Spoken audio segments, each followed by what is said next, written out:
Bom, gente, bom dia não, né? Boa tarde. Acho que a gente pode ir começando. Nós temos dois parlamentares que estão a caminho, mas acho que a gente já pode ir começando e eles se unem a gente. Bom, eu gostaria, em primeiro lugar, de agradecer a presença de todas e todas nesse debate, sobretudo nossos palestrantes, deputada Benedita da Silva, deputado Tato, senador Randolph e deputada Camila Jara. Muito obrigada por terem aceito o convite para estar aqui conosco. E também, claro, agradecer aos nossos parceiros desse evento. É um evento que foi construído em colaboração com a CRI, né, Secretaria de Relações Institucionais da Presidência. A gente tem aqui o Carlos, que vai dar umas palavrinhas também já. E também é o clima de eleição, representado aqui pela Beatriz, mas também o João, e que também é uma organização, né, que já tem atuado bastante tempo com a questão dos parlamentares e a agenda climática, então tem sido um prazer colaborar. Eu sou Maiara, eu sou diretora executiva da plataforma Cipó, que é um instituto de pesquisa independente, liderado por mulheres, que tem como intuito promover a ação climática e o desenvolvimento sustentável, tanto no Brasil, mas também globalmente. Então, a gente atua por meio da produção de pesquisas, insumos para a construção de políticas públicas, sobretudo na área de política externa e na área climática e desenvolvimento sustentável. E temos cada vez mais compreendido que, quando a gente pensa em política externa, a gente não pode pensar apenas no Ministério das Relações Exteriores. Não fique chateado comigo, né, Carlos, que é diplomata, mas a gente busca envolver cada vez mais a sociedade civil e, claro, os parlamentares, né? E, sobretudo, no nosso caso, os parlamentares brasileiros, sabendo que não apenas os senhores e senhoras são fundamentais para debater e aprovar tratados internacionais, acordos internacionais. A gente tem agora duas discussões que têm ganhado muito força no Brasil, né, que é a discussão do Acordo de Escazú sobre participação, acesso à informação e acesso à justiça em temas ambientais, que a gente precisa que seja ratificado. Claro, está uma grande discussão sobre o acordo entre o Mercosul e a União Europeia, que, caso seja concluído, chegará também ao Parlamento. Mas não apenas do ponto de vista dos acordos internacionais, os senhores e senhoras também aprovam leis que têm um impacto não só para o Brasil, né, para o mundo inteiro. A gente está aqui na COP discutindo NDC, balanço global, e a gente sabe que, embora o Brasil tenha se comprometido com a sua NDC, isso não vai ser cumprido se os parlamentares não atuarem em conjunto com a proposta do novo governo. A gente tem uma série de legislações que já foram mencionadas por diversos de vocês, que pode ter um impacto ambiental potencialmente muito negativo, né, destacando o marco temporal.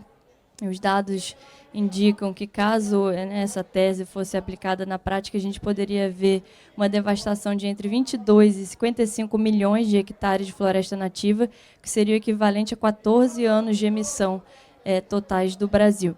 Então, a gente está muito feliz de poder contar com parlamentares que têm sido aliados da sociedade civil na contenção dos retrocessos que a gente viu nos últimos anos. Então, antes de passar a palavra ao Carlos, eu queria novamente agradecer a presença de todas e todos e desejar a todos um bom debate. Carlos, se você quiser vir aqui, por favor.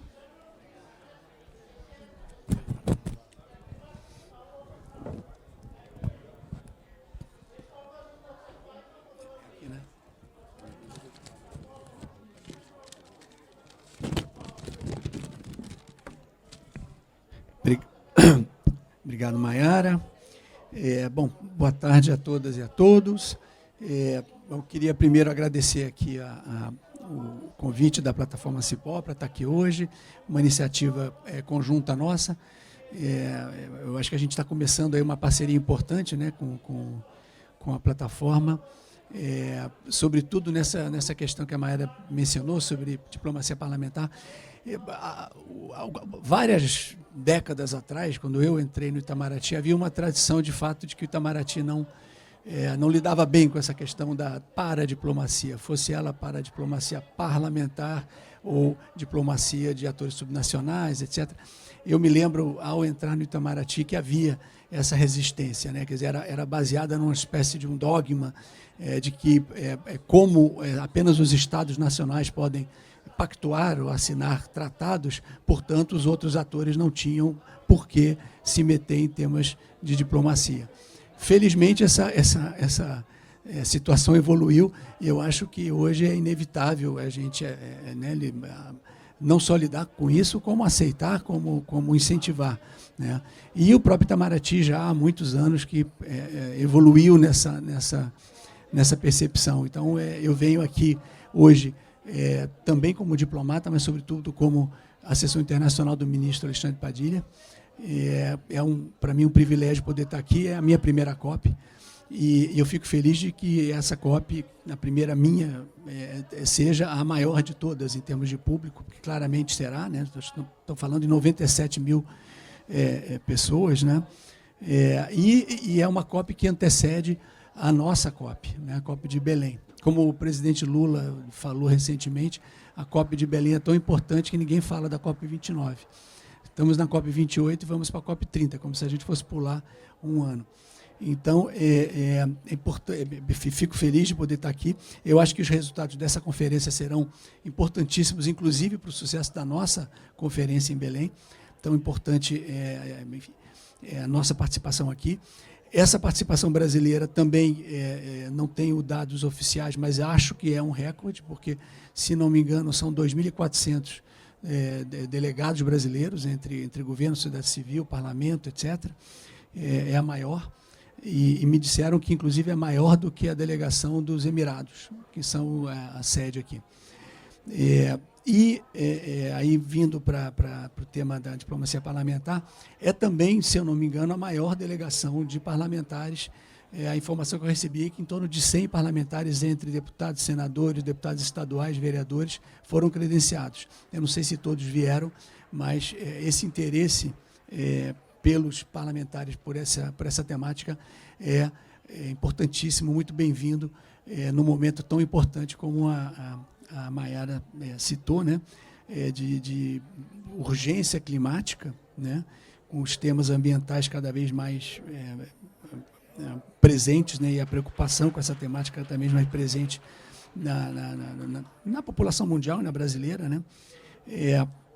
E também no momento que eu acho que reflete um pouco essa situação, no momento em que o Brasil voltou a participar, né, do clube dos países ambientalmente civilizados. Eu acho importante que os nossos parlamentares estejam tão envolvidos com isso, né? E como a gente sabe, a gente que acompanha o Congresso, a pauta ambiental no parlamento esses últimos meses tem sido muito intensa, né? Só para citar algumas, mas os senhores vão evidentemente falar disso muito melhor do que eu, mas temas como, por exemplo, a questão de hidrogênio verde, a questão de biocombustíveis, a questão das eólicas offshore, né? E eu acho que, sobretudo, a questão da regulamentação do mercado de carbono, que é fundamental. Então, eu acho que nesse contexto, realmente esse debate aqui de hoje é muito importante. Eu queria agradecer de novo. A gente tem aqui lideranças expressivas, né, no Congresso, do nosso Congresso, aqui nossa deputada Benedita, né, a deputada Camila Jara, temos o senador Randolfo, que é o líder do governo no Congresso, né, temos o deputado Bandeira de Mello, que se juntou a nós aqui agora, né, e estamos à espera do senador Humberto Costa, que é o presidente da Comissão Mista de Mudança do Clima. Então, acho que todos os senhores têm uma atuação importantíssima no Brasil, nessa temática ambiental, e faz todo sentido que os senhores estejam aqui na COP, representando o Parlamento brasileiro e as preocupações do Parlamento brasileiro num tema tão importante. Então, mais uma vez, agradecer a todos. Eu devolvo aqui a palavra para Maiara e, bom, desejo, então, para todos aqui um bom debate. Tá? Obrigado. Obrigado a você.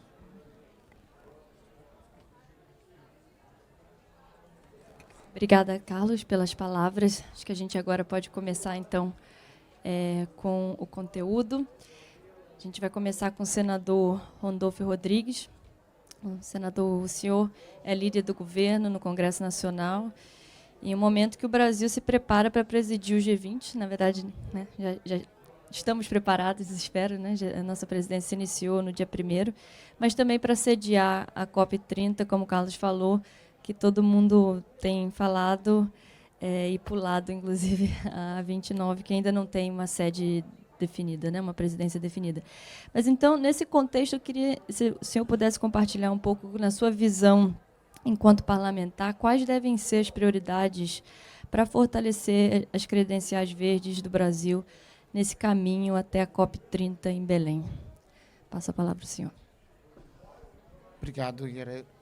Meus cumprimentos aqui a todos, nosso embaixador e todos e todas aqui, em especial aqui ao dispositivo, a nossa querida Benedita, ícone da luta política e da trajetória de afirmação social dos últimos anos. É uma honra estar com o Bené nesta mesa.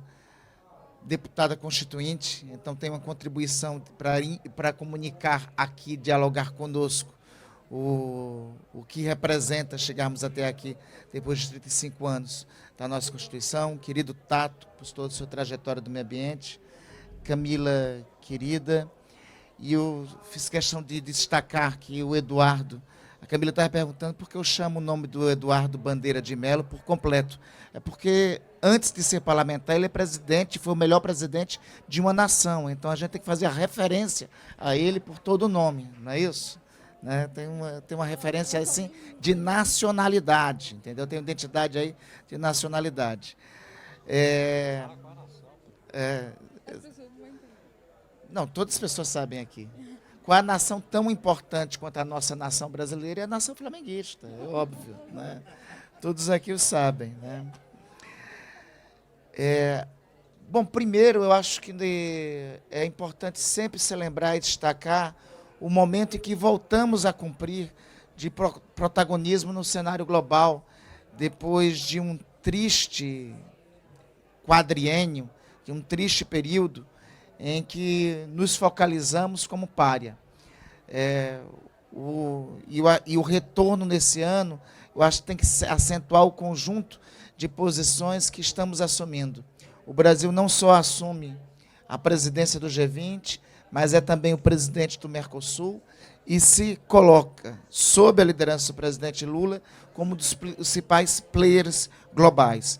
Eu acho que o pronunciamento do presidente na abertura dessa Conferência do Clima tem um significado do que representa essa conferência que antecede a COP30. O Brasil, que ao mesmo tempo que nos últimos anos vinha para as conferências do clima sem stand, só com protagonismo da sociedade civil, com as políticas ambientais desestruturadas e com tristes dados de desmatamento, sobretudo no maior ecossistema global, que é o ecossistema amazônico, em qual 60% dele encontra-se em nosso território, volta a essa Conferência do Clima, como foi dito pelo presidente da República, pelo presidente Lula, na abertura da conferência, com condições de exigir o papel que temos que cumprir na política global de redução de emissão de CO2 no planeta. A Amazônia, que sediará a próxima Conferência do Clima em 2030, ela é responsável por maior que seja o desmatamento, e nós temos dados para mostrar redução de desmatamento nesse nosso principal ecossistema, mas ela é só responsável por 10% do aquecimento global. Ainda 80% do aquecimento global é de responsabilidade dos países ricos. Por isso, é necessário, nós chegamos nessa Conferência do Clima colocando as razões pelas quais temos condições de exigir as responsabilidades dos países ricos. Chegamos a essa Conferência do Clima tendo reduzido o desmatamento no último período em pelo menos 22,3%. É o maior dado de redução de desmatamento da Amazônia nos últimos 10 anos. Isso é importante ser destacado. Chegamos a essa Conferência do Clima tendo candidatado o Brasil e tendo candidatado a Amazônia para sediar uma conferência no próximo período. É interessante que, ao longo do tempo, nós, ao longo das conferências do clima, nós chegaremos em Belém com a sua 30ª edição. Todas as 29 anteriores falaram da Amazônia. Poucas ou nenhuma delas falaram com propriedade da Amazônia. Por isso que é importante o presidente ter lançado, ainda mesmo antes de tomar posse, na Conferência do Clima de Sharm el-Sheikh, a realização de uma conferência na Amazônia para que o mundo que tanto fala dela possa vivê-la concretamente, possa vivenciá-la concretamente. Mais do que vivenciar concretamente, todos os graus superlativos do que representa a realização de uma conferência em um ecossistema que tem a maior bacia hidrográfica do planeta, que tem juntas a maior biodiversidade do planeta, temos mais espécies animais e vegetais na Amazônia do que o restante do planeta junto, mas mais do que reunir tudo isso lá, é importante destacar que tem que ser uma conferência pensando nos nossos 35 milhões de brasileiros que temos vivendo nesse ecossistema. Por isso, eu acho que temos, a partir daqui, da Conferência de Dubai, por mais esforço que nós temos, a Conferência do Clima em Belém não será com a exuberância toda que tem essa exuberante Dubai, mas será com a exuberância, não será com a exuberância de obra humana toda que temos nessa exuberante Dubai, mas será com a exuberância natural que nenhuma outra Conferência do Clima sediou. Então, acho que nós temos 2 desafios até 2030. O primeiro dos desafios, a preparação, a construção. Não existe redução de desmatamento, não existe política ambiental sem redução de desigualdade, e é importante nós termos uma Conferência do Clima que será realizada na região amazônica, que de todas as regiões do país é a região onde a desigualdade é mais aprofundada, de todos os estados amazônicos, dos 9 estados, dos 7 estados amazônicos, pelo menos 6 deles têm mais de 50% de sua população vivendo na faixa da pobreza ou abaixo da linha da pobreza. Eu acho que esse é um dado para refletirmos até a realização da conferência. E acredito que nós temos um dever de casa no parlamento a fazer com um conjunto de matérias que temos que avançar. Nós já aprovamos a regulamentação do mercado brasileiro de redução de CO2 no Senado, o projeto está na Câmara, né? Temos que ajustar para que algumas desigualdades que estão sendo apresentadas e incluídas no projeto não avancem, não prosperem. Veja, nós temos aprovado na Câmara, tivemos nessa semana, o projeto que promove o desenvolvimento da geração eólica. Tem uma profunda contradição nessa matéria que foi aprovada.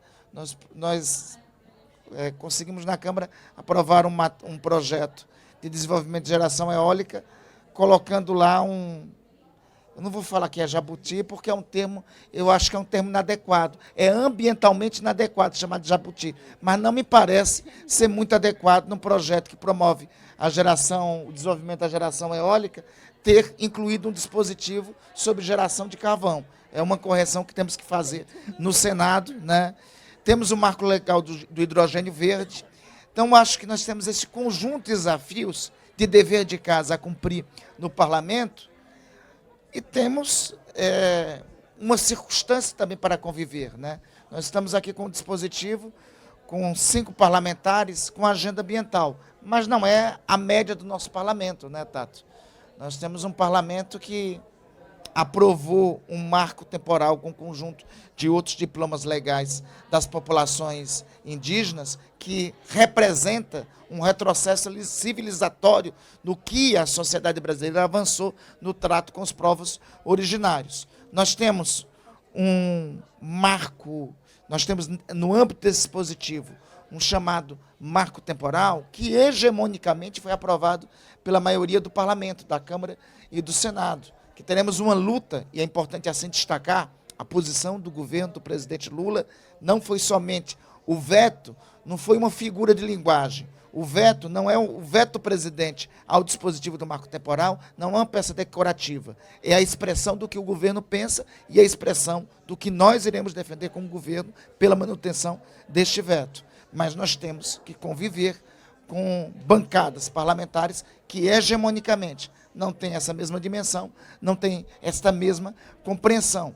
Acho que é nessa linha tênue que nós vamos navegar no parlamento, tendo a agenda a avançar, mas tendo, por outro lado, a circunstância de estar em um parlamento que é hegemonicamente conservador, que tem um forte grupo reacionário do ponto de vista de reagir a estas agendas, no contraponto dessa agenda, e tem uma parte de colegas nossos que, além de tudo isso, do ponto de vista ambiental, do ponto de vista da agência climática, tem também uma dose forte de negacionismo.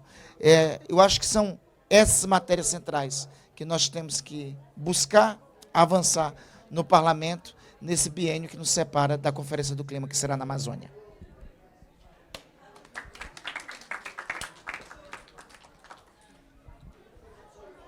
Muito obrigada, senador Randolph. Acredito que o senhor, além de trazer um panorama do cenário doméstico do Brasil, bastante complexo quando a gente pensa na pauta socioambiental, o senhor falou de um conceito, né, de responsabilidade, que acho que é muito importante do ponto de vista internacional, a gente sempre reforçar o conceito de responsabilidades comuns, porém diferenciadas. A gente está na COP, a gente quase nem consegue acompanhar um pouco das negociações formais, né, de tanto evento e atividade, mas a gente sabe que esse ano, apesar da aprovação do Fundo de Perdas e Danos, foi uma vitória importante para os países em desenvolvimento. A gente ainda está muito além, e a questão do financiamento e a divisão entre rico e pobre continua muito forte e deve novamente gerar empecilhos para que a gente avance, infelizmente, um pouco mais na agenda climática do ponto de vista global. Bom, dito isso, eu gostaria de passar a palavra para o deputado Nilton Tato, e agradecer novamente a sua presença, deputado. O senhor já presidiu e hoje é membro da Comissão de Meio Ambiente e Desenvolvimento Sustentável da Câmara dos Deputados. E, na sua visão, qual papel as comissões, mas também as frentes parlamentares, podem exercer para garantir que o Brasil cumpra os compromissos que foram firmados internacionalmente, como os Objetivos de Desenvolvimento Sustentável, mas também o próprio Acordo de Paris? Passo a palavra para o senhor, deputado. Obrigado, Maiara. Boa tarde. Eu, primeiro, cumprimentar aqui, parabenizar a Cipop, que está organizando, cumprimentar o embaixador Carlos, Bandeira de Melo, Camila, Randolph, cumprimentar e, ao mesmo tempo, agradecer toda a inspiração, principalmente nessa pauta ambiental. E Benedita, eu... ainda na década de 1980, eu, como jovem, tive a oportunidade de organizar uma atividade de formação para a gente, juventude, e a Benedita saiu do Rio de Janeiro para ir na Quebrada, na Zona Sul de São Paulo, atendendo lá um grupo de jovens lá para a gente. Obrigado por toda essa inspiração. E aí eu quero, na verdade, partir até... Randolph lembrou muito bem, Benedita foi deputada constituinte, e nós temos uma coisa lá, que é o próprio artigo 225, que já era uma coisa muito avançada naquela época, do ponto de vista da legislação ambiental. E o Brasil, ao longo do tempo, né, a gente celebrava, inclusive, que o Brasil tinha construído uma das melhores legislações do ponto de vista ambiental, tá? Que correspondia com toda a sociobiodiversidade do território brasileiro, do ponto de vista da composição do seu povo, diversidade étnica, racial, e de toda a biodiversidade que o próprio Randolph aqui também expressou. Mas o Brasil também, ao longo do tempo, produziu uma das sociedades, uma das nações mais desiguais do mundo, tá? Calcada, evidentemente, no machismo, né? Mas agora nós temos o enfrentamento da desigualdade como permanente. A gente celebrou há pouco tempo atrás o Brasil ter saído do mapa da fome, depois muitos retrocessos, voltou. Mas o grande debate agora no século XXI é o enfrentamento da crise climática. Então, o que é que nas comissões e os parlamentos podem fazer, considerando o caso do Brasil? Então nós precisamos rever, para enfrentar a desigualdade, quando falo de desigualdade nessas relações internacionais, superar o colonialismo histórico. Então, considerando toda a riqueza que a gente tem, o potencial e a necessidade da gente gerar emprego e renda, o Brasil precisa se reindustrializar. E aí não pode ser qualquer indústria. Então tem que ser indústria de baixo carbono. Precisa se reindustrializar para gerar emprego e renda, mas também para agregar valor, superar todo o processo histórico de fornecimento de matéria-prima barata para o centro do capitalismo no mundo. Então nós precisamos agregar valor. Tá? Mas também nós precisamos superar também, né, e garantir que não é qualquer emprego que nós precisamos gerar. Nós queremos manter os direitos conquistados pelos trabalhadores em toda a sua história, internacionalmente e também no Brasil, e que nos últimos anos também perderam direitos. Então, muitas coisas que a gente precisa fazer. Nós precisamos considerar, então, que a gente precisa rever todas as cadeias produtivas da forma como a gente produz os bens e serviços. Então, na agricultura, nós precisamos trabalhar na perspectiva de a gente acabar com a química, ter projetos que valorizam a agricultura familiar, que produz alimentação saudável, que tenha baixa emissão de gases de efeito estufa. Nós precisamos aproveitar aquilo que a gente tem da biodiversidade, que pode agregar valor, incluindo do ponto de vista econômico, a participação, né, e o reconhecimento do conhecimento tradicional associado à biodiversidade. Então nós temos grandes potencialidades. Então nós precisamos construir, buscar, responder aquilo que o mundo todo clama e que nós temos essas grandes oportunidades no Brasil do ponto de vista tanto do debate do século XXI, daquilo que nos coloca, mas saber que nós precisamos fazer a nossa parte, ter a possibilidade, ter a oportunidade, então, de gerar emprego e renda, reindustrializar, mas que não podemos cometer o erro histórico de deixar para trás o povo preto, deixar os indígenas, os extrativistas, povos e comunidades tradicionais. Saber que fazem parte, tem que fazer parte do projeto. Acho que isso está expressado e a gente celebra muito naquilo que a gente tem hoje como a fotografia do governo brasileiro, do executivo, que é expressado na fala, em especial do presidente Lula. Poucos países no mundo têm, talvez, esse desafio, por exemplo, que a gente lutou muito tempo, não é, Randolfo? A gente falava assim, nós queremos que um dia a agenda ambiental saia do Ministério, saia no sentido assim, não fique só na caixinha do Ministério do Meio Ambiente, não fique na caixinha da Secretaria de Meio Ambiente, do Departamento de Meio Ambiente.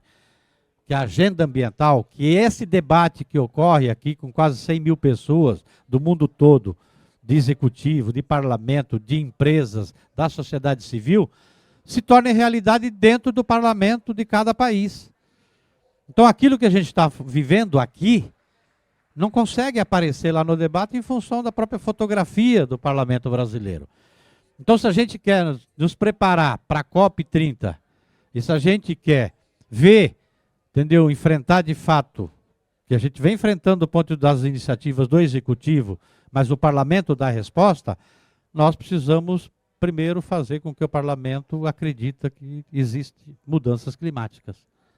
Então esse é o grande desafio que a gente tem. Então à frente, né, e ali eu participo da frente, coordeno a frente ambientalista, mas participo da Comissão de Meio Ambiente e da Comissão de Mudanças Climáticas, que aí é mista, Câmara e Senado. Acho que são desafios que estão colocados para essas comissões e também para frente, de fazer com que esse debate se espraie um pouco mais por conjunto do parlamento, que ele seja um tema mais importante, né, e ganhe a centralidade. Então a gente tem hoje o enfrentamento da crise climática de forma inclusiva, na centralidade do governo, do executivo. Mas a gente não tem isso dentro do parlamento. Esse é o grande desafio que a gente tem. E aí o Brasil corre o risco de perder a grande oportunidade que está colocada em relação a muitas outras nações. Obrigado.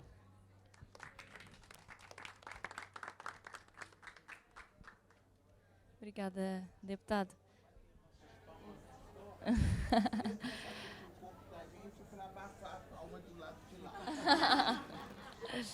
Obrigada, deputado. Acho que esse tema da desigualdade que o senhor trouxe é muito importante e é um dos temas justamente da presidência brasileira do G20, né?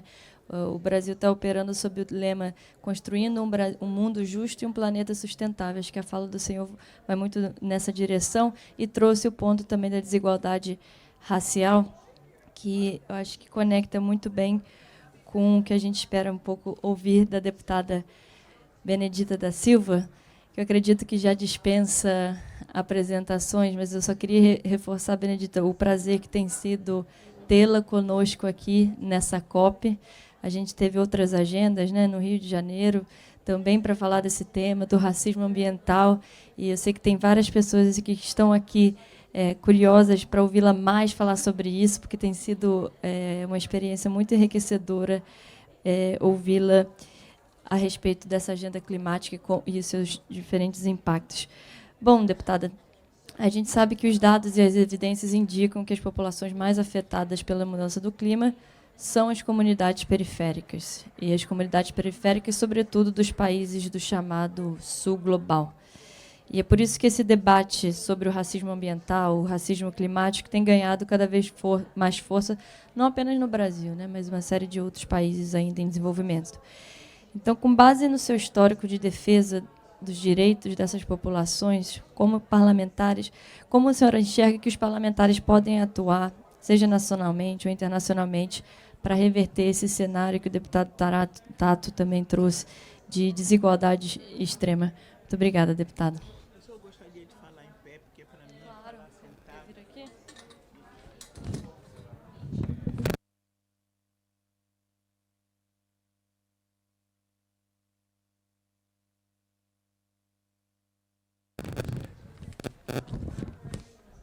Bom,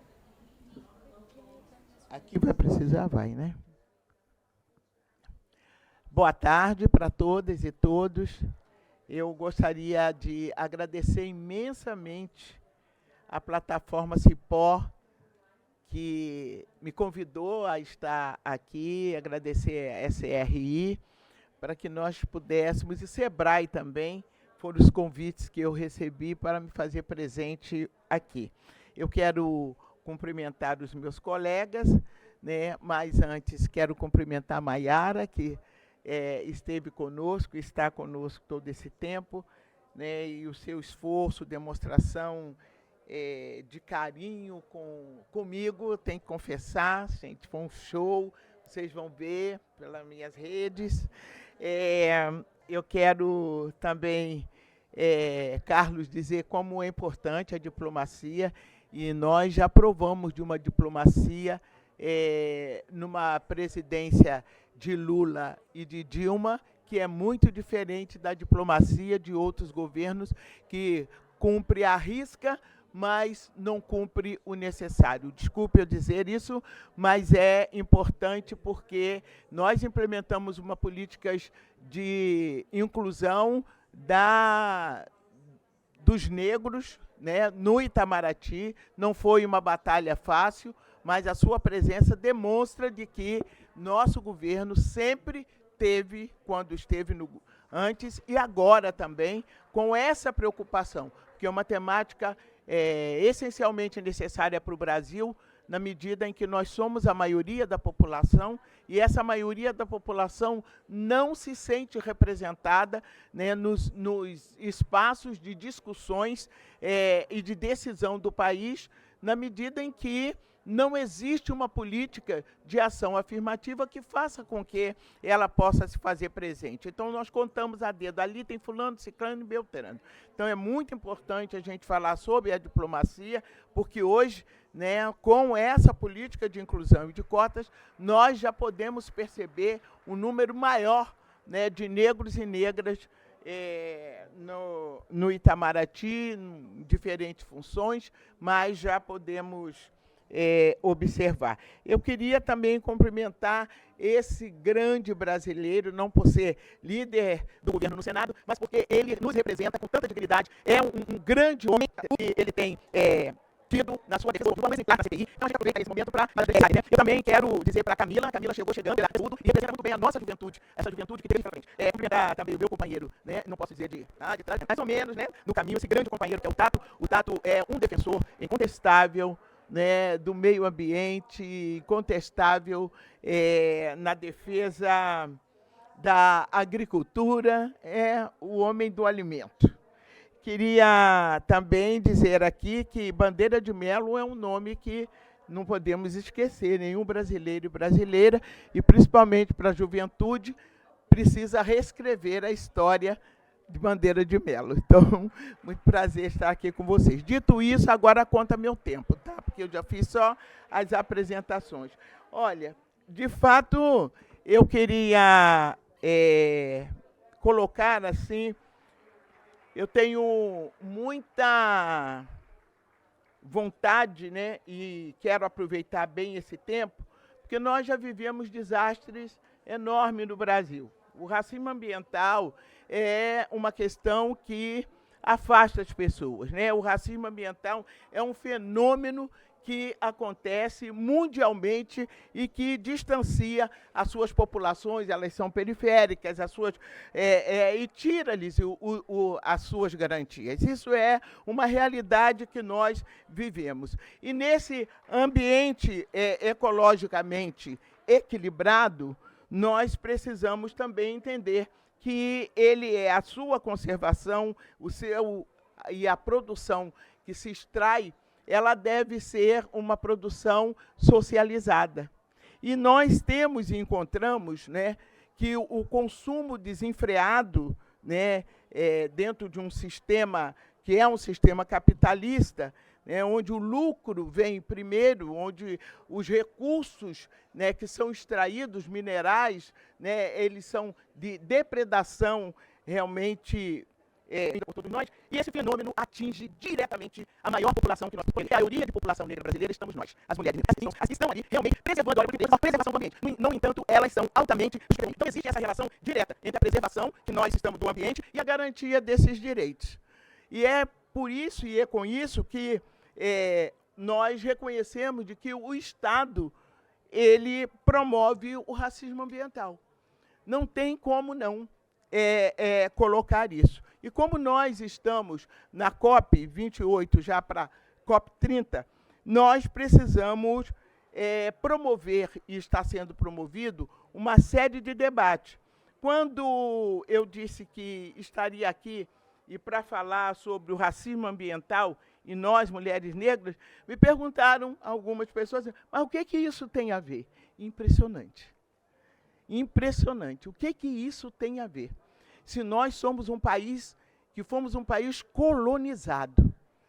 A indígena que já existia no país, os colonizadores têm uma forma mais criminosa. É pegar toda uma população, isso é uma questão internacional, que é a questão do colonialismo, ela é internacional e tem a ver com o meio ambiente. Nós temos a ver até com as produções que são tradicionalíssimas, que é da população indígena, que entra com a população quilombola, que é também essa população negra que existe. Hoje nós precisamos ainda descobrir, né, descobrir não, que lá existe, mas fazer uma política direta para os quilombos dentro da Amazônia.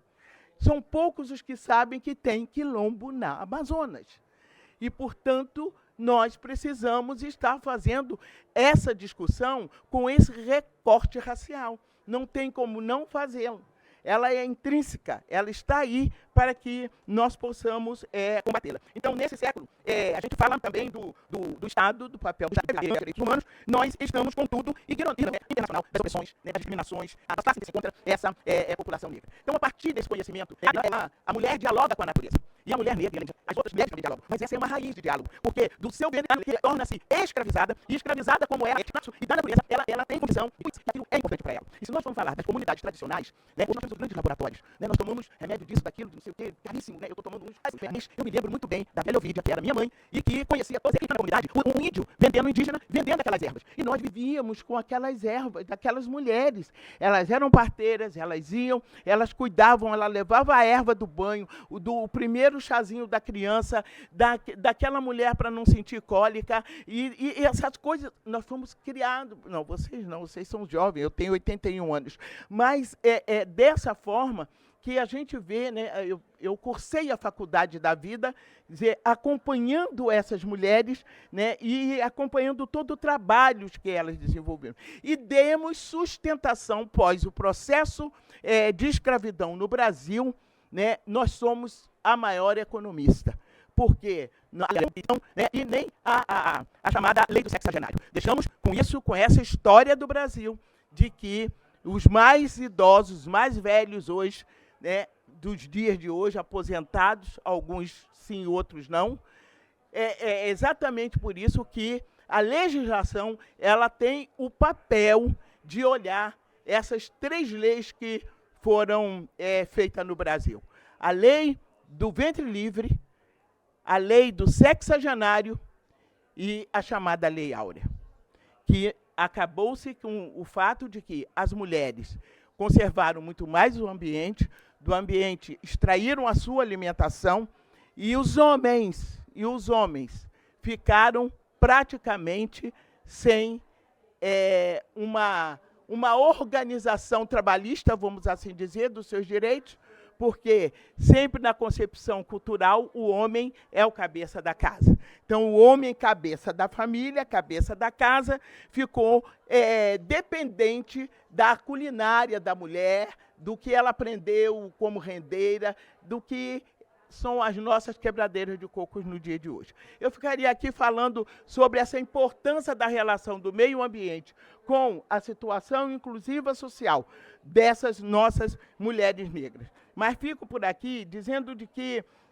nós precisamos garantir de que a COP tenha oficialmente colocada essa questão da transversalidade. Não temos como, porque não é só uma questão do Brasil. Nós estamos vendo a África aí. A África, nós temos certeza que ela será a solução para o mundo.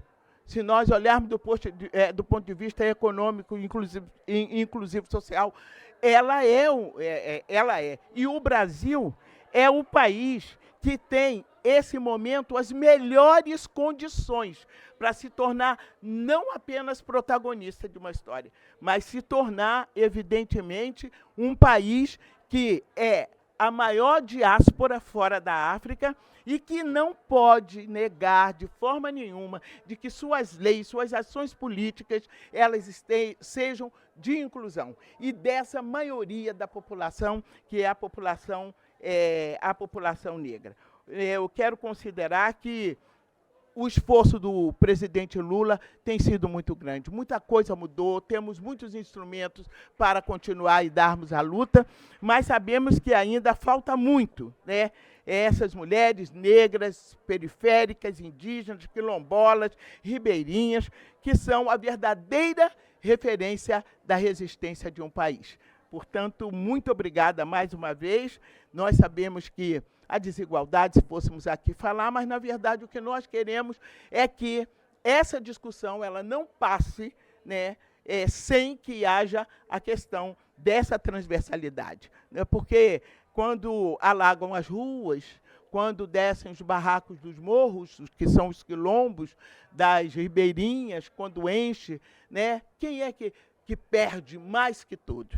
Perdem a vida, perdem aquilo que levam 30, 40 anos para construírem e perde, sobretudo, o direito de se defender. Então, nós somos uma voz. Eu acho que o Legislativo é essa voz. O Legislativo tem que fazer toda a contestação necessária para que a gente continue tendo vida e vida em abundância. E fecho dizendo que o que eu tenho ouvido nesses dias, e acompanhei ali CNI, nós temos que dar para o presidente Lula todo o respaldo como sociedade. Primeiro, nesse momento, o presidente Lula está trazendo os países internacionalmente a reconhecer o Brasil. Então, ele não é o nosso presidente, pura e simplesmente presidente brasileiro. Ele é mais que isso. Ele é uma liderança internacional que tem sobre ele uma responsabilidade enorme e ele está cumprindo muito bem o papel. Agora, cabe a nós, enquanto sociedade organizada, juventude, mulheres, homens, todo mundo, né, dar esse respaldo. E se tratando dessa questão, principalmente do carvão, nós não podemos deixar que o presidente fique à mercê de um Congresso insensível no momento em que nós estamos aqui na COP28 fazendo esse debate, mas dizem que o carvão tem que ser produzido, usado mais 50 anos para ir depois, então, quando já morrer metade da nação brasileira, com esse carbono, nós iremos, então, ter uma lei da qual será substituído esse carbono. Nós sabemos que é gradativamente, mas sabemos que é uma decisão pura e simplesmente política que temos que tomar com toda a sociedade brasileira. Impedir de que aquele Congresso saia vitorioso. O Lula tem que vetar e nós temos que garantir o veto. Muito obrigado.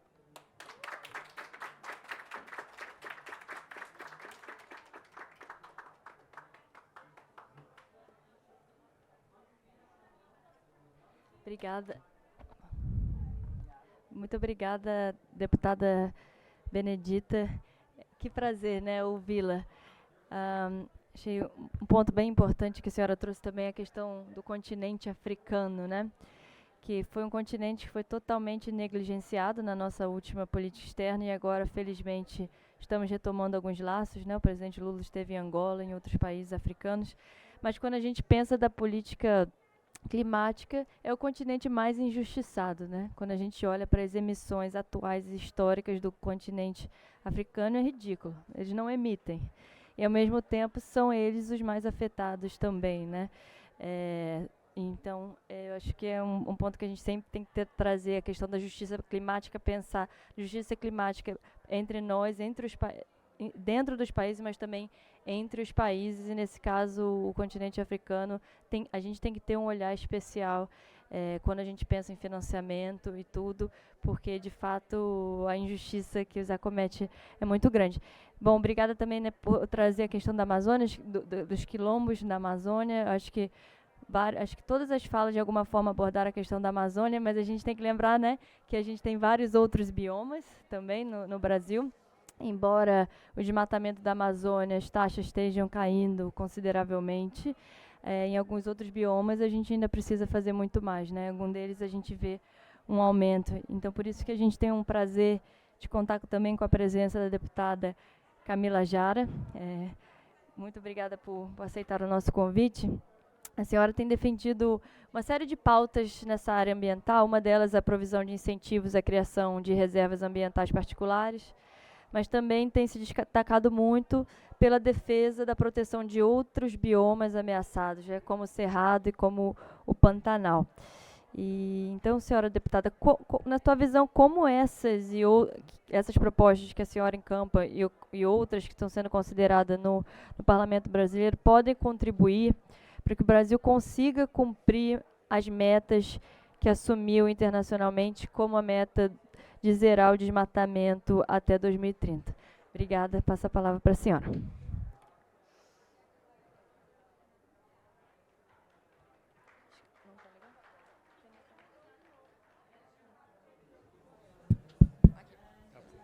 Bom, gente, depois de escutar o Tato, o Randolph e a Benedita, a gente já pode ir embora, porque eu não tenho mais nada a acrescentar. Pessoal, eu vou passar um pouquinho de inveja para vocês, mas eu não canso de destacar a honra e o aprendizado que é para mim poder conviver toda semana com a Benedita. E eu sei que muitos de vocês não têm essa oportunidade, então é importante que vocês sintam isso, porque essa mulher me inspira todas as vezes. E o Randolph estava aqui falando para a gente perguntar como que a gente chega nos 80 anos desse jeito, porque 81 desse jeito, porque a gente quer fazer isso e ter tanta carga, história, e mais do que isso, contar para as pessoas o quanto a gente já contribuiu e quanto a gente pode contribuir com o futuro do planeta como um todo, né? E a gente está escutando bastante nessa COP que nós somos a última geração. Eu peço para a gente, tem bastante jovens aqui, para a gente pensar que a gente não é a última geração, mas que nós sejamos a primeira geração que levantou, entendeu que não é mais possível a gente tratar as desigualdades sociais e o clima da maneira que a gente está tratando, porque isso vai impactar e já impacta sobre as nossas vidas, mas mais do que isso, como a Benedita deixou claro, impacta sobre a vida das pessoas que não podem estar aqui hoje, pela vida das pessoas que não estão nesses espaços de debate, e mais do que isso. Mais cedo eu estava num painel com o senador Alessandro Vieira e ele falou as pessoas que nem sabem o quanto isso vai impactar na vida delas. E quando a gente fala sobre a questão climática no Brasil, a gente tem muitos avanços agora, nesse ano, e muita novidade boa para contar para o mundo. Dizer que a gente está cumprindo a missão de casa, mas se na COP passada a sensação era que nem do CID da Era do Gelo, vai todo mundo morrer, alguém salva. Essa é, calma, a gente está conseguindo diminuir a chance da gente ter um impacto negativo no mundo. E a gente tem que olhar, Randolfo, eu acho que é o maior desafio do Congresso agora, com muita responsabilidade para os outros biomas. Porque quando a gente tem uma legislação europeia que vai proibir a compra de produtos das áreas de desmatamentos de florestas, a gente desprotege todos os outros biomas do nosso país. Isso é muito sério, porque apesar da gente ter cumprido a meta da Amazônia, a gente tem que fazer o contrapeso. Enquanto base do governo, porque é importante a gente fazer esse contrapeso, a gente teve um aumento no Cerrado, do desmatamento no Cerrado, e isso influencia diretamente o meu bioma, como pantaneira. Vocês estão vendo eu aqui de onça, que é o maior símbolo do Pantanal, para dizer que o Pantanal está morrendo, e ele está morrendo porque nós temos a implantação de bacias hidrográficas no Planalto, e isso impacta diretamente a cheia do Pantanal, e mais do que isso, a gente está tendo uma seca e uma escassez muito grande em período de chuva, porque a Amazônia também está ainda sofrendo as consequências do desgoverno do Bolsonaro em relação aos seus territórios. E eu entendo que o nosso desafio é muito mais do que fazer o Brasil cumprir todas as metas de emissão dos gases do efeito estufa. O desafio é muito grande porque quando a gente fala de Amazônia, a gente não está falando só do Brasil na gestão da Amazônia, a gente está falando de 9 países. E se a gente não entender que o debate é feito do sul global para o sul global, dificilmente a gente vai conseguir manter o equilíbrio de todo o ecossistema da Amazônia, pensando a Amazônia só enquanto Brasil. Porque a gente precisa pensar o que está acontecendo na Venezuela, com a Amazônia, com a exploração ilegal. A gente precisa pensar o que está acontecendo na Colômbia, com os avanços que está tendo em relação à legislação. E, nesse sentido, o parlamento tem um papel fundamental de pensar legislações incomuns nesses países. O Pantanal, que é de onde eu venho e de onde eu quero estar, não se discute Pantanal sem falar com o Paraguai, sem falar com a Bolívia e sem falar com o estado do Mato Grosso, porque é um bioma em conjunto e a gente precisa pensar essas políticas de forma integrada. Então, eu entendo que nós aqui temos como desafio, enquanto sociedade civil, enquanto parlamento brasileiro, de buscar essa interlocução com outros parlamentares para que a gente produza legislações não iguais, porque cada realidade é uma realidade, mas legislações próximas para que a gente consiga, então, não impactar negativamente naqueles biomas e, mais do que isso, nas populações locais que estão nesses lugares. E pensar a questão ambiental em conjunto com a redução de desigualdades e pensar a geração de renda para aquelas populações é fundamental para que a gente consiga vencer o debate obsoleto que existe no nosso país. Porque existe uma contradição e todo mundo diz, ó, mulher chegou. Todo mundo fala que quem defende o meio ambiente quer ver o país ou a população passando fome na miséria. Então, nesse momento, a gente precisa estar de acordo e dar sustentação para que o governo brasileiro, para que o presidente Lula consiga fazer o que ele veio fazer aqui, que é exigir dos países que mais emitiram gases do efeito estufa, que eles paguem a conta para que a gente consiga reduzir as nossas desigualdades e avançar.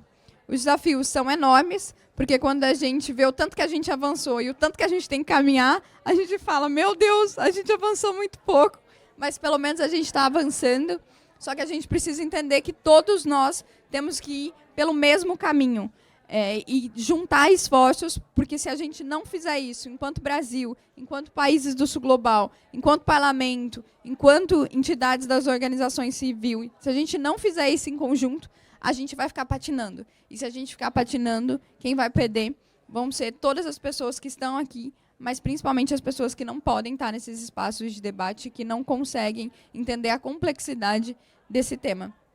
Então, eu espero que a gente consiga promover mais espaços como esse dentro do Congresso Brasileiro, mas mais do que isso, nos territórios, para que a gente consiga disputar o imaginário social da população e que a gente consiga realmente conseguir avanços maiores. E que na próxima COP a gente consiga chegar e falar: o Brasil fez com que metade dos países cumprissem o Acordo de Paris e que a gente conseguiu avançar para manter a temperatura da Terra na temperatura que a gente considera ideal.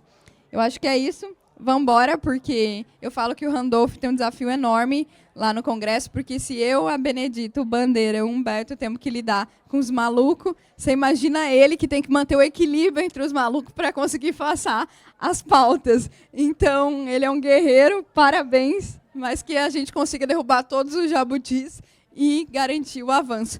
E aí o Randolph já está assumindo o compromisso agora de ajudar a gente a aprovar a legislação do Pantanal esse ano para que ela passe. Assumido. Obrigada, deputada Camila Jara. Acho que o ponto que a senhora traz sobre a questão da Amazônia não ser só brasileira e os outros biomas, alguns deles também não, é muito importante, né? Eu acho que nós da Plataforma Cipó, a gente tenta sempre promover a cooperação internacional. E acho que olhando para o futuro, a gente está pensando também em olhar mais como incentivar o diálogo entre parlamentares brasileiros e dos nossos países vizinhos, porque, de fato, não adianta nem se o Brasil conseguir cumprir essa meta de zerar o desmatamento, se os nossos vizinhos também não fizerem, a gente não vai conseguir evitar o ponto de não retorno da Amazônia. Então, obrigada pela sua fala. Queria cumprimentar o senador Humberto Costa, que agora compõe essa mesa. Agradecer sua presença, senador, em nome da Plataforma Cipó, mas também da SRI e do Clima de Eleição, que organizam esse debate. Senador, o senhor é presidente da Comissão Mista de Mudanças do Clima, que foi mencionada, acho que por quase todos os seus colegas de mesa. Então, da nossa parte, se o senhor pudesse comentar um pouco, primeiro dos desafios que a gente tem enfrentado no âmbito da comissão, mas também como a comissão pretende atuar agora nesse momento tão importante para o Brasil de retomada da agenda de sustentabilidade e de preparação para a COP30. Muito obrigada. Bom, desculpem.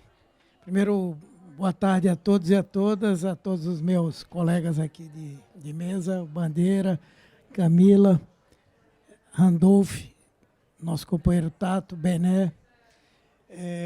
Eu queria primeiro pedir desculpas a vocês, porque eu estou caindo aqui meio de paraquedas, me atrasei bastante para chegar, e eu acredito que boa parte do que precisava ser dito foi colocado. Vou responder apenas um pouco sobre o papel que a Comissão Mista de Mudanças Climáticas pode ter.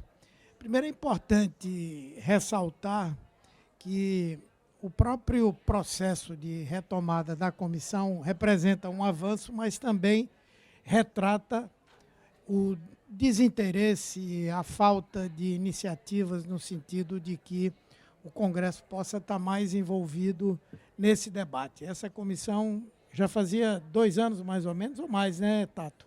Acho que já fazia uns 3 anos que ela não funcionava. E foi um parto para a gente conseguir que ela funcionasse. Uma parte expressiva dos que compõem a comissão são vinculados à extrema-direita, portanto, têm uma visão, quando não negacionista, pelo menos de indiferença em relação ao tema. E vejam vocês que o tema é mudanças climáticas, né? E a eleição aconteceu agora, em novembro, e, em princípio, o mandato dessa comissão vai até o mês de fevereiro. Portanto, nós vamos pegar aí o recesso parlamentar e muito pouco tempo para desenvolver algum trabalho. Mas, independentemente disso, quem vai ficar à frente da comissão, aí nós vamos precisar fazer um trabalho para garantir que alguém que esteja à frente da comissão tenha um compromisso com essas ideias, com essas concepções e, principalmente, um compromisso com o enfrentamento às mudanças climáticas. Afinal de contas, é o tema dessa comissão mista que já existe há muito tempo, acredito que desde 2011, e tem por objetivo exatamente tratar desse tema. E é uma coisa altamente pertinente, porque nós já estamos vivendo, não é, o auge dos efeitos das consequências dessas mudanças climáticas. Não é? Então, naquilo que a mim me couber na condição de presidente, eu procurarei fazer. Nós vamos tentar trabalhar até o final, até o início desse recesso, com algumas questões. Houve já uma demanda de uma diligência da comissão na região do Pantanal, acho que foi uma demanda da deputada Camila Jara. Estamos organizando aí a data para estarmos lá e levarmos ao Congresso Nacional e à sociedade brasileira também, a quem o Congresso se dirige, a situação daquele bioma, já que todos nós aqui falamos muito dos avanços que tivemos na contenção do desmatamento, tanto na floresta amazônica quanto na Mata Atlântica, mas em outros biomas o processo de degradação continua e continua acelerado. Né? Então, essa iniciativa de nós irmos até lá, de trazermos esse tema, é uma iniciativa muito positiva. Por outro lado, também podemos tentar incidir, juntamente com a Comissão de Meio Ambiente do Senado e a Comissão de Meio Ambiente da Câmara, nos debates, nas discussões sobre temas legislativos que estão aí na ordem do dia. Já foi falado sobre o tema que trata do mercado de carbono, outros que nós também já tratamos no Senado e estão agora na Câmara dos Deputados, e também a nossa participação na preparação da COP30. E vai ser muito importante, porque eu acho que é uma oportunidade especial para que nós possamos trazer esse debate à sociedade brasileira. Eu acho que hoje, especialmente com essas consequências imediatas da mudança climática que nós estamos vivendo, enchentes numa parte do país, seca no outro, alternância posterior entre essas condições, há, sem dúvida, digamos assim, um ambiente propício a que nós possamos debater e criar uma força de opinião pública em defesa desses avanços. E é algo também altamente sintonizado com o que nós temos no mundo, com a política que o governo está procurando implementar, inclusive dando vazão ao processo da transição energética, abrindo debate sobre a adoção de energias cada vez mais limpas. Enfim, eu creio que é um terreno muito propício para que nós possamos trabalhar, e nós vamos trabalhar. E a comissão estará, sem dúvida, aberta a essa interação com a sociedade civil, com os governos estaduais, municipais e, particularmente, com o governo federal, para nós implementarmos essas políticas. Eu sou otimista quanto à nossa capacidade de sensibilizar a sociedade em torno desse tema, fazer desse movimento social um movimento mais amplo e mais forte ainda, e nós chegarmos em 2025 com realmente uma grande mobilização no nosso país, puxando uma mobilização mundial. Obrigado. Mais uma vez, desculpem. Muito obrigada. Muito obrigada, senador, pelas suas palavras e também, né, por se colocar à disposição para colaborar com a sociedade civil, e também me coloco à disposição também com a sociedade civil para colaborar, porque todos e todas que estão nessa mesa têm sido muito parceiros, né, nessa agenda e outras. Antes de encerrar, que a gente vai ter que fechar já, porque precisamos, vou passar a palavra ao deputado Bandeira de Mello. O senhor vem também de um estado bastante afetado, bastante, né, vulnerável às questões climáticas, e, por favor, a palavra é sua. Obrigado, Maiara. Um prazer enorme estar aqui e muito obrigado pelo convite que foi feito quando eu estava passando aqui pelo corredor. Então eu vim aqui meio de penetra, mas vocês não sabem como eu fico... Pois é, vocês não sabem como eu fico honrado de estar participando de uma mesa que não tem mesa, né, uma fileira, né, que tem, para começar aqui, né,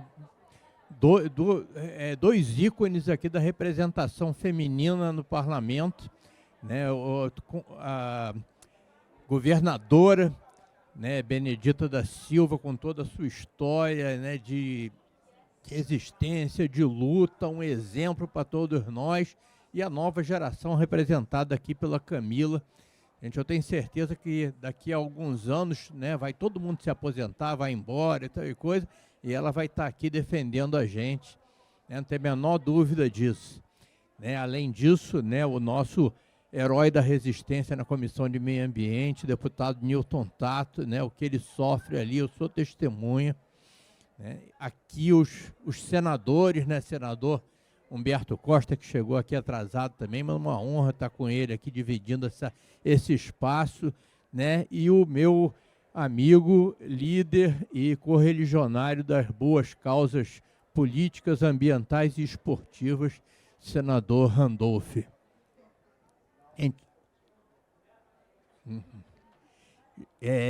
E não poderia deixar de render minhas homenagens, né, ao embaixador, né, Carlos da Fonseca, render minha homenagem à diplomacia brasileira que tanto tem feito, né, pela essa questão das mudanças climáticas no Brasil. E eu sou testemunha disso, porque eu ia falar aqui que essa é a primeira COP em que eu venho como deputado. Né, mas a minha história com as COP vem de muito tempo. Eu, quando estava no BNDES, eu vinha às COPs como principal representante do banco, numa época em que a COP não era isso que é hoje. A COP era uma reunião de trabalho super importante, que eu cuidava de uma agenda super importante, mas que, em termos de dimensão, não chega perto do que nós estamos vendo hoje. Né? E, nesse sentido, a diplomacia brasileira tinha um papel fundamental ainda na época. Talvez as pessoas assim, mais jovens não saibam nem o que é MDL, né? Ou CDM em inglês, Protocolo de Kyoto. Né? As discussões na época da COP eram capitaneadas pelo embaixador Figueiredo, né? Que era o nosso chief negotiator na época, e eu vinha como representante do BNDES e... vocês terem uma ideia como é que eram as COPs na época, né? Não tinha nada, vários pavilhões, era um pavilhão em que a gente escolhia lá os eventos paralelos.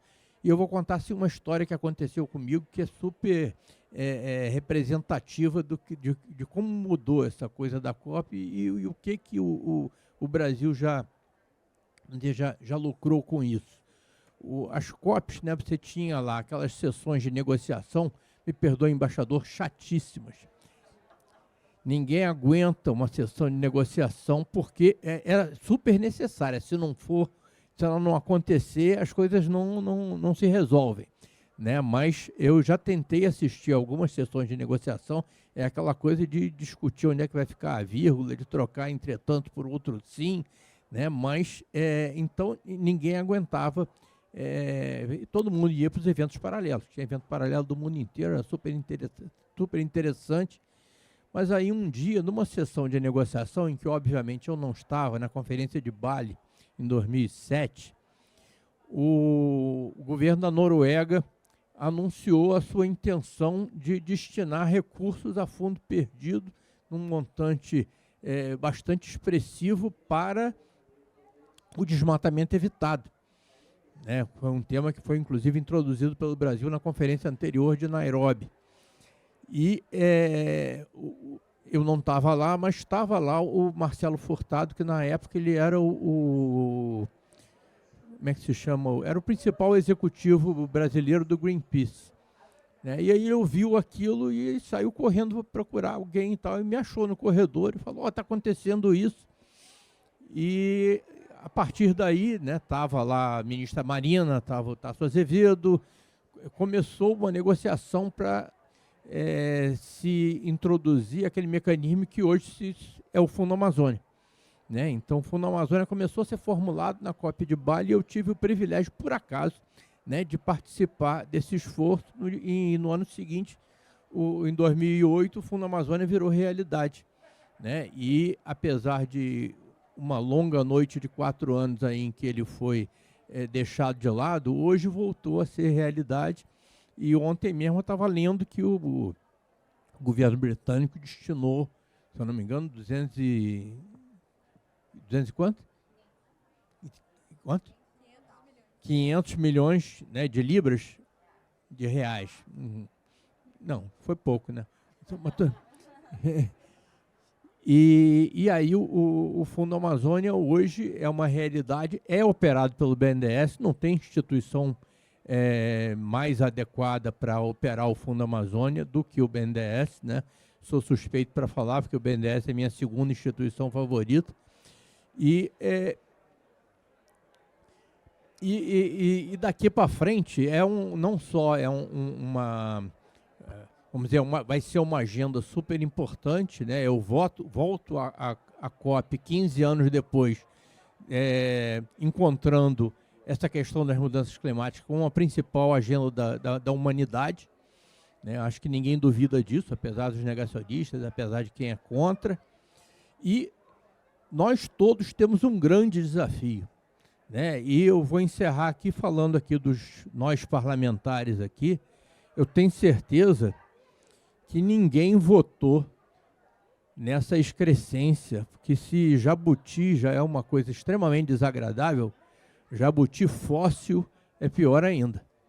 Né? E aqui eu tenho certeza que foram vários votos aqui contra esse absurdo e nós temos que resistir mesmo. O papel nosso lá no parlamento vai ser de resistir pelo argumento técnico, para que a gente consiga chegar a um bom termo. Acho que eu falei demais, né? Para quem estava passando aqui de penetra. Obrigado a todos, então. Um grande abraço. Muito obrigada, deputado. Gostei do termo resistência através do técnico, né? Conte conosco novamente enquanto instituto de pesquisa que produz dados para apoiar nesse processo de resistência. A gente vai encerrar, mas eu só queria novamente agradecer aos parceiros, a SRI, que está aqui para o Carlos, o Clima de Eleição, a Globo também, toda a equipe que nos deu o apoio e o espaço para estar aqui hoje. Fazer um breve convite, enfim, nós da plataforma Cipó lidamos muito com a agenda internacional e como o Brasil assumiu a presidência do G20, daqui a pouquinho, às 4h45, a gente está organizando um debate sobre G20 e agenda climática. Teremos a presença do embaixador André Corrêa do Lago, negociador-chefe do Brasil, a Adriana Tal Abdenu, que está na assessoria internacional da presidência, junto com o Celso Amorim, o IPEA, o Carlos falará lá também com a gente. Então, ficam todos convidados, no pavilhão do consórcio da Amazônia, que é logo aqui do lado, né? A gente está no 87 a 88, começa às 4h45, então estão todos e todas convidados, e novamente agradecer aos palestrantes. Eu sei que está todo mundo com fome, né? Que você estava num evento anterior, então não vou me delongar mais não, só agradecer mesmo por esse momento aqui, que a gente tenha mais de muitos, e também agradecer a presença, né, de Perpétua. Coitada, eu não sei se eu te passei o endereço errado, se fiz isso, me desculpe, mas queria ver se a gente podia ter um momentinho só para tirar uma foto coletiva aqui, por favor. Muito obrigada a todos e todas, e boa tarde.